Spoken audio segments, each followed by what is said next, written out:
Bismillahirrahmanirrahim. Mərhəmətli və rəhimli Allahın adıyla.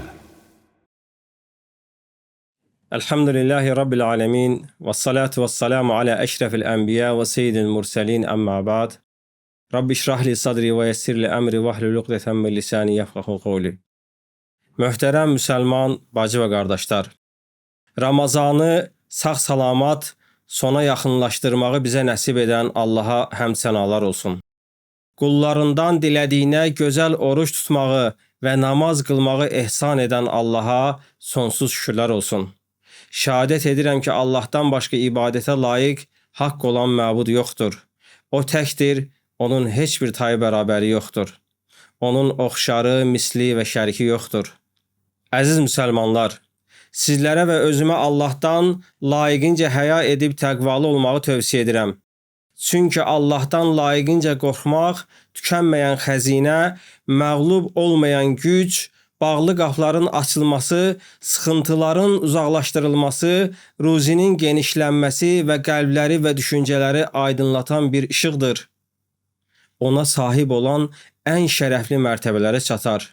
Aqibəti xeyirli olar və bəlaların şərindən qorunmuş olar. Əziz müsəlmanlar, Ramazanı demək olar ki, bitirmək üzərəyik. Günlər, gecələr, aylar, illər, fürsətlər gəlib getdiyi kimi Ramazan da başa çatmaqdadır. İnsanın sonlardan və sonluqlardan ibrət alması lazımdır. Bizə verilən günlərin, fürsətlərin bitməsi, tükənməsi bizi düşündürməlidir. Bizi əzizimizi itirəcək qədər düşündürməlidir. Ən böyük ticarəti bağlanan tacir qədər düşündürməlidir. Maaşı birdən-birə 10 qat aşağı düşən işçi qədər düşündürməlidir. Ramazanın əvvəlində olduğu kimi sonunda da ağıl sahibləri üçün ibrətlər vardır. İndi dərk edə bildikmi səhabələr 6 ay əvvəl həsrət çəkmələrinin 6 ay sonra peşman olmalarının hikməti nə idi? Birə 10 və yaxud yüzlərlə gəlirlər gətirən bir mövsümün bağlanması. Həqiqətən də bütün bunlarda bəsirət sahibləri üçün bir ibrətlər vardır. Əziz müsəlman bacı və qardaşlar, İslam ümməti üçün əziz və sevimli qonağın ayrılmasından daha hüzünlü, daha ağır ayrılıq ola bilməz. Bu ay yaxşılıq və cömərtlik, ehsan, Qur'an, bağışlanma, cəhənnəmdən azad olma idi. Hansı dünyavi qazanc bu ayın xeyirləri ilə müqayisə oluna bilər? Hansı dünyavi zərərin həcmi bu ayı zay edənin ziyanından daha böyük ola bilər? Əziz qardaş və bacılarım, Ramazan ayı vidalaşmağa hazırlaşır. Səfər və ayrılıq yaxınlaşmaqdadır. Çantalar yığıldı, günlər bitdi və köç vaxtı demək olar ki, yaxınlaşdı. Dünən dua edib gəlməsini və sabit qalmağımızı istədiyimiz Ramazan bugün sona çatmaq üzrədir. Bu mübarək ayda bəzi insanlar yaxşılıq, bəziləri isə pislik etdi. Ramazan etdiyimiz əməllərə görə leyhimizə və yaxud da əleyhimizə Allah qatında şahid olacaq. Oruclarında, namazlarında, yaxşılıq və ehsanlarında davam edənlərin xeyrinə, qəflətləri, üz döndərmələri, xəsislikləri, kin-küdurətləri, günahları, üsyanları ilə günah edənlərin isə əleyhinə şahidlik edəcəkdir. Bilmirəm, bir daha Ramazana biz qovuşa biləcəyikmi? Yoxsa aramıza insanları bir-birindən ayıran ölüm mü girəcək? Təəssüf ki, bu mübarək ayda xoşbəxt olan, sonda ibadətlərini tamamlayan, səmimi olaraq nəfsini hesaba çəkən, tövbə və istiğfar edənlərdir. Əziz müsəlman bacı və qardaşlarım, keçmiş alimlər, Allah onlara rəhmət eləsin, ibadətlərini layiqincə yerinə yetirməyə çalışardılar. Sonra da qəbul edilməsi üçün çoxlu dua edərdilər. Qəbul olunmamasından, ibadətin qəbul olunmamasından çox qorxardılar, həyəcan keçirərdilər. Əli ibn Əbu Talib radiyallahu anh buyurur ki, sizin əmələ diqqət yetirmənizdən daha çox səhabələr əməlin qəbul edilməsinə əhəmiyyət verərdilər. Əməlin qəbul olunması onlarda əməlin özündən daha çox maraq yaradırdı. Biz təravihə hazırlanarkən, evdən çıxıb məscidə gedərkən və yaxud digər ibadətləri edərkən beynimizdə ancaq o ibadəti yerinə yetirməklə əlaqəli düşüncələr olur. Ay Allah, tez gedim çatım, iftarı məsciddə açım, namazı imamla qurtarım və s. Amma onların beynində sənin düşündüklərinin yerinə görəsən Allah bunu məndən qəbul edəcəkmi deyə həyəcanı və təlaşı olardı. Bu fikirlər dolaşardı. Çünki qəbul müttəqilik əlamətlərindəndir. Müttəqilik təqva əhlinin sifətlərindəndir. Təqva əhli isə qəzəbinə, şəhvətinə, tamahına, nəfsinə, kininə, küdurətinə hakim olan insanlardır. Onlar o qədər ibadətə rəğmən özlərini təqva əhlindən saymadıqları üçün əməllərinin də qəbul olunmayacağının həyəcanını yaşayardılar. Necə ki Allah Taala Quran-ı Kərimdə buyurur: "İnnəmə yetəqabbəlullahu minəl muttəqin." Allah ancaq təqva əhlindən qəbul edər. Maidə surəsinin 27-ci ayəsi. Malik ibn Dinar, Allah ona rəhmət eləsin, buyurur ki, əməlin qəbul edilməsi əməli yerinə yetirməkdən daha mühümdür. Fudayl ibn İyad rəhmətullahi aleyh buyurur ki, bilsəm ki Allah məndən bir yaxşı əməli qəbul edəcək, bu mənə dünya və içindəkilərdən daha sevimli olardı. Budur səmimi insanların halı. Hər ibadət qəbul olunmur, hər dua qəbul olunmur, hər sevən sevilmir. Oruc, namaz ayı ilə hardasa vidalaşırıq. Təravih, Qur'an, zikr ayına əlvida olsun. Bir göz qırpımında gəlib keçdi. Ramazan xeyirli əməllərlə yarışanlar üçün bir yarış meydanı idi.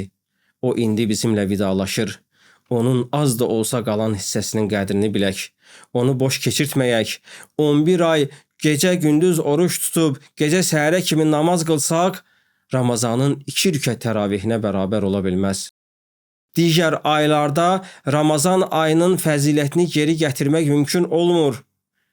O, qəlblərin təmizləndiyi və günahların bağışlandığı və insanların cəhənnəmdən azad olunduğu bir aydır. Axan göz yaşları, ağlamalar, sızlamalar və dərin düşüncələr aydır. Bu ayda nə çox yalvaran əl havaya qalxır, göz yaşları axır, qəlblər titriyir, incə və doşğun hisslər hərəkətə keçir, dilə tökülür və bu ayda uca Allah lütfündən və kərəmindən bol-bol insanlara yağdırır. Sanki qullarını bağışlamaq üçün Rəbbimiz bir bəhanə axtarır. Ey Allahın qulları! Bu ayda bağışlanmayan nə zaman bağışlanacaq? Qədr gecəsində qəbul edilməyən dua nə zaman qəbul ediləcək? Əli ibn Əbu Talib radiyallahu anhu Ramazanın son gecəsi üzünü insanlara tutub belə deyərdi: Kimlərin ibadəti qəbul edilibsə, onları təbrik edirəm. Kim də bundan məhrum olubsa, ona təziyyə verirəm, başsağlığı verirəm. Ramazanda əməllərini düzəltməyən nə zaman özünü düzəldəcək? Qəflət və cəhalət xəstəliklərinə tutulanlar nə zaman xilas olacaq? Çox təəssüf ki, bu ay bitmək və tükənmək astanasındadır. Çalışanlar cənnəti qazandı. Bu dəyərli günlərdə cəhənnəmdən azad olan, nəfsini günahlardan, gözlərini, dillərini haramdan qoruyanlar böyük bir mükafat, böyük bir nemət qazanmışdılar. Ramazanda nəfslərini islah edən, nəfslərini hilələrdən, gözlərini xəyanətdən, dillərini yalandan, əməllərini riyadan, qəlblərini nifaqdan, mədələrini haramdan, bir sözlə nəfslərini cəhənnəmdən azad edən qullar. Azad olduqdan sonra yenidən günahların əsiri olmaqdan çəkinin. Allah səni cəhənnəmdən uzaqlaşdırdıqdan sonra yenə də ora yaxınlaşma. O səni günah bataqlığından xilas etdiyi halda sən yenə də özünü ora atıb boğma.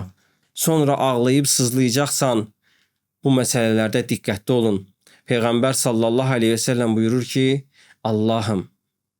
Allahım, irəlilədikdən sonra geriləməkdən sənə sığınıram.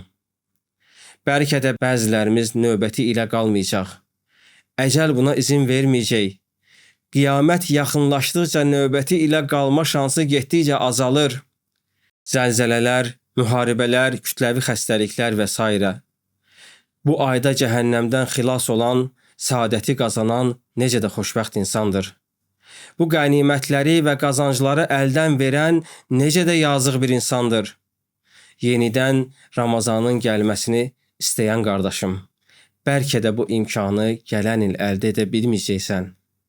Fürsəti əldən vermə. Ramazanın haqqını verməyən, ondan lazımınca faydalanmayan qardaşım, heç olmasa qalan son bu günlərdən faydalan, bu günlərin qədrini bil. Allaha ibadət et. Yuxudan oyan və yaşadığın fəlakətlərə bax. Ramazan ayının əleyhinə şəhadət etməsindən çəkin. Sonunun gözəl olmasına çalış. Çünki ibadətdə mühüm olan nəticə və sonluğun gözəl olmasıdır. Əməllər Allah qatında sonluqlara görə mükafatlandırılır, dəyərləndirilir. Ey İslam ümməti, Ramazanın və orucun bizə təsir etdiyini bilmək üçün vəziyyətimizə nəzər salaq. Bir ay əziyyət çəkdik. Görəsən nəsə qazana bildikmi? Bu ayın əvvəlindəki halımızla sonraki halımızı müqayisə edək. Qəlbimiz təqva ilə zənginləşdimi? Əməllərimiz, əxlaqımız və davranışlarımız düzəldimi? Qəlbimizdə kini, küsməyi çıxarda bildikmi? Ümmətin düşmənləri qarşısında cərgələrimizi birləşdirib tək səf ola bildikmi? Nəfsimizdəki kin-küdurəti, paxıllıq, həsəd, şan-şöhrət, vəzifəpərəstlik, mənəmpərəstlik, bu kimi mənfur düşüncələri silə bildikmi? Aləmizdəki pislikləri, haramları yox edə bildikmi? Əziz müsəlmanlar, Ramazanın qəbul olunma əlamətlərindən biri də insanın Ramazandan əvvəlki üsyankar halına qayıtmamasıdır. Əziz qardaş və bacılarım, Ramazanda oruç tutub, namaz qılıb Quran oxuyan qardaş və bacılarım, Ramazan getdi. Amma şeytan getmədi. Muhammed sallallahu aleyhi ve sellem öldü, amma Abu Cəhillər və onların davamçıları ölmədi. Ramazandan sonra dəyişməyən həqiqətlər hələ də qarşımızdadır. Dünya, şəhvət, tamah, qəflət, qəzəb, çətinliklər və sonda da ölüm. Ölüm kölgələrimiz kimi bizi izləyir və fürsət tapan kimi canımızı alar. Ona görə də hər zaman oyaq olmaq lazımdır. Müsəlmanın başına nə gəldisə, qəflət, şəhvət yuxusunda gəldi. Azmaq, itirmək, yıxılmaq, dağıtmaq an məsələsidir, əziz qardaş və bacılarım. Bir anlıq qəflət, bir anlıq şəhvət həyatına son qoyan fitnənin başlanğıcı ola bilər. Yatma, səbirli ol. Şam kimi əriməsən, çalışmasan, cənnətə gedən yolu işıqlandıra bilməzsən. Müvəffəqiyyətin dəyişməyən qanunu hər sahədə keçərlidir. Əriməsən, yana bilməzsən. Yanırsansa deməli əriyirsən. Yanmasan da işıq saça bilməzsən. İşıq saçmasan da ayağının altını görə bilməzsən. Ayağının altını görməsən də cənnətə yürüyə bilməzsən. Əziz müsəlman bacılar və qardaşlar, İslam ümməti bilməlidir ki, ateizm, satanizm, deizm, bütpərəstlik, azğınlıq və şəhvətlərlə dalğalanan dünyada təcili yardım anlayışı yalnız İslam əqidəsinə bağlı olmaqdır. Allaha and olsun ki, əqidənin və əxlaqın pozulması insanların və mədəniyyətlərin çökməsinin əsas səbəbidir. Əziz bacı və qardaşlarım, etdiyimiz səhlənkarlıqlara görə tövbə edək. Sabah deyib özümüzü aldatmayaq. Bugün də dünənin sabahıdır. Qəbristanlıq sabah namaz qılıb oruç tutaram deyənlərin qəbirləri ilə doludur. Əziz qardaşlarım, bu gecə əllərimizi açıb Allahdan onun rəhmətini istəyək. Allah sonumuzu xeyirli etsin. Həqiqi bir müsəlman kimi yaşayıb, həqiqi bir müsəlman kimi ölməyi bizlərə nəsib etsin.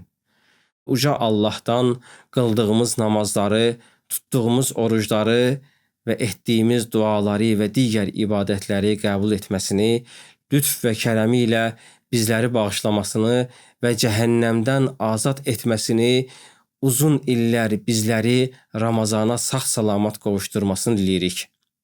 Allahım, namazı niyazı buraxan, narkomanlıq, içki, qumar, zina fitnəsinə düşüb evinin yolunu unudan, telefon fitnəsinə düşüb gəncliyini zayi edən, müxtəlif günahlara düçar olan millətimizin övladlarına, gənclərinə hidayət nəsib elə.